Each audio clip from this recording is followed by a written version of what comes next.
जातवेदसे सुनवाम सोममराति गोविदः निवेदः तनः परिषदनि दुर्गाणि विश्वानादेव शन्तुं दरिदात्यग्निः कामग्निवर्णां तपसा ज्वलन्तीं वैरोचनीं कर्मफलेष्ठा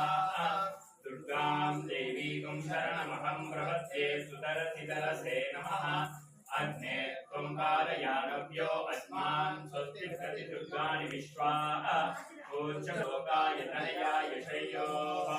विश्वानि नो दुर्गः जातवेदसिन्धन्ननावासुरिदादिवर्षे अग्ने अत्रिवन्नमसागनानो समासदस्तात् सनः परिषदति दुर्गाणि विश्वाक्षामध्येवो अतिदुरिदात्यग्निः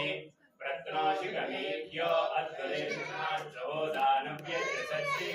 स्वाञ्चाग्ने तनुवं विप्रेयस्वात्मभ्यञ्च सौभगमाय जस्व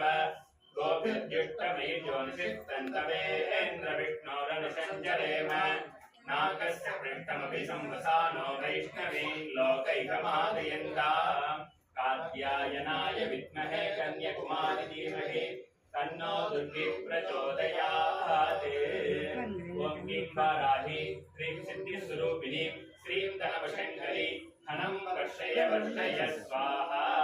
ओम ऐं क्लों ऐं नमो भगवति वाग्दानि वाग्दानि वाराहि वाराहि वराहुंहि अन्धे अन्धिन्ये नमः रुन्दे रुन्दिन्ये नमः जम्बे जम्बिन्ये नमः मोहे मोहिन्ये नमः स्तम्भे स्तम्भिन्ये नमः सर्वदुष्टपदुष्टानां सर्वेषां सर्ववाक्सिद्धशक्तिर्मुदगति जिह्वास्तमनं कुरु गुरुचीकरं वश्यं